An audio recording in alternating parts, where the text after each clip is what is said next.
A esposa do João tinha feito a atividade da Árvore da Vida com a tia Poia e iniciado o trabalho biográfico. Após alguma insistência, conseguiu convencer o marido a realizar um trabalho conosco. Após as dificuldades naturais de um início com alguma resistência, ele conseguiu abordar um ponto que o incomodava. Gostaria de ter uma comunicação mais afetuosa com seus filhos. Essa foi uma questão surgida após alguns insights que vieram com a Árvore da Vida. Ao resgatar alguns pontos importantes acerca da sua infância, ele se percebeu replicando alguns comportamentos dos seus pais, comportamentos que o haviam machucado muito. A ideia de não fazer o mesmo com seus filhos foi a mola propulsora do nosso trabalho. Mesmo com suas ressalvas e dificuldades, mudar esse cenário era muito importante. Na verdade, durante os atendimentos, grupos de estudo e entrevistas, percebemos que esse tipo de resgate biográfico funciona como um poderoso aliado para implementar mudanças mais profundas, portanto mais difíceis. João era empresário e se orgulhava de extrair o melhor dos seus funcionários. Muitos tinham saído da sua empresa para ocupar altos postos em grandes companhias. Ele dizia que isso era motivo de orgulho e que muitos o agradeciam posteriormente. O mesmo acontecia com seus filhos e esposa. Ele não admitia que os meninos tivessem um desempenho mediano, precisavam ser excelentes.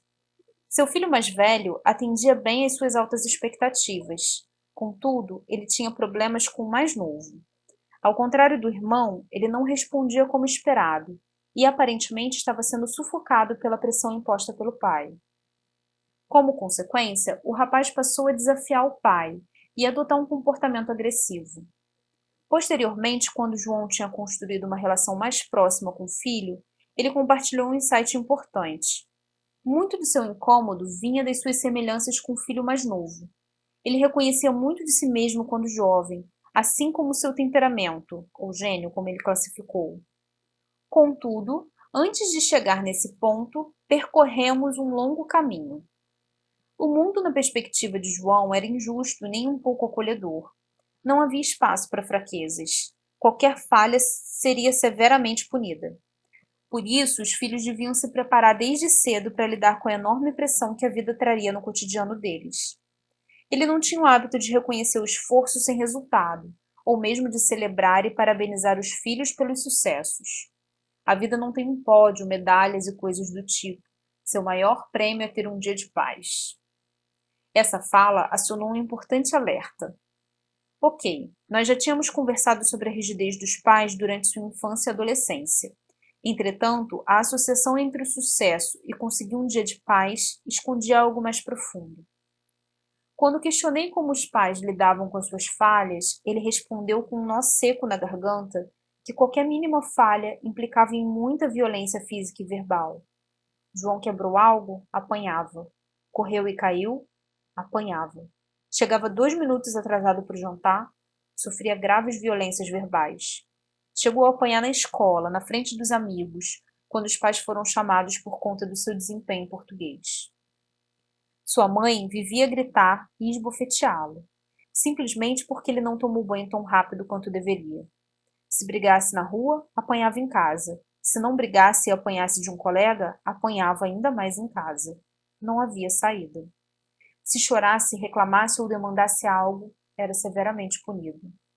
A única forma da criança e do adolescente João ter um dia de paz era fazer tudo com perfeição, de forma a não passar pelo radar dos pais. Ao ouvir isso, o link parece óbvio, mas não é. João nunca tinha atentado para essa relação.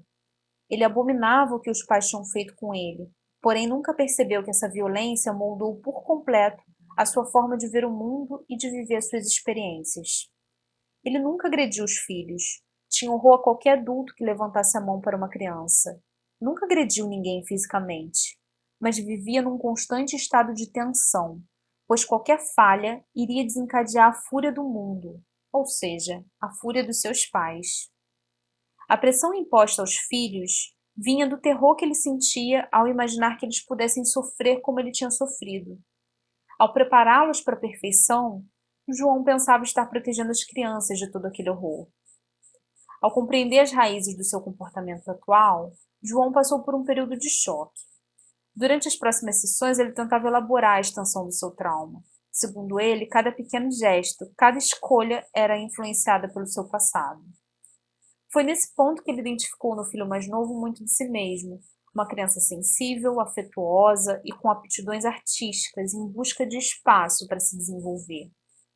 Ao não ter espaço para expressar suas necessidades, ele se perdia em raiva e revolta. Agora veio o desafio. Como restaurar a relação com o filho? Ele fez diversas tentativas, mas não conseguia estabelecer um canal de comunicação e compreensão. Foi quando sugeri que ele se permitisse ser vulnerável nessa relação, que expusesse suas necessidades e medos para sua família e se permitisse ser acolhido por eles. Obviamente, ele não fez algo assim de imediato. Era difícil assumir essa postura de uma hora para outra. E se não fosse acolhido? Sentia que não aguentaria esse baque, ainda mais nesse momento de tantas feridas abertas esperando cicatrização. Eis que um certo dia ele chega radiante para a sessão. No final de semana anterior, deixou o filho mais novo escolher um filme para assistir em família. A história retratava uma criança em situação de abuso. A identificação foi imediata. Ao final do filme, ele sentou com os filhos e a esposa e contou como tinha sido a vida dele. Compartilhou muitos dos insights que ele teve durante o trabalho biográfico e as sessões de escuta ativa. Pediu desculpas aos filhos pelas expectativas que impôs nos ombros deles.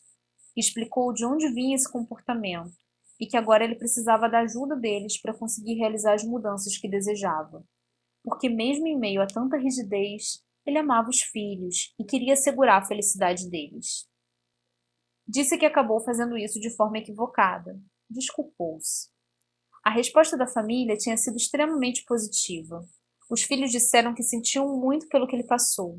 Falaram de muitas características positivas que viam nele como pai, do que se orgulhavam e queriam ajudar no que fosse preciso. O filho mais novo tinha sido muito impactado e reagiu muito bem ao movimento do pai. Estava mais carinhoso, colaborativo e começou a conversar sobre os seus sentimentos também. Além disso, o rapaz pediu para ir algumas vezes por semana para a empresa do pai, pois queria saber como as coisas funcionavam por lá. Ao analisar essa história, não poderia deixar de destacar o seguinte: por mais que João tenha conseguido se abrir para o trabalho e com isso ter insights tão poderosos, todo o seu processo de mudança só se viabilizou quando ele se abriu para a família e pediu ajuda. Ao se mostrar vulnerável, conseguiu criar um novo movimento em casa, onde era possível se expor e receber acolhimento. Passou a movimentar empatia, e isso gerou um efeito em cadeia virtuoso. Ao praticar comunicação não violenta, precisamos nos abrir para o outro e estarmos prontos para receber o que o outro tem para nos oferecer. Isso não é algo que você vai conseguir sozinho. É preciso atrair toda a sua família para esse movimento.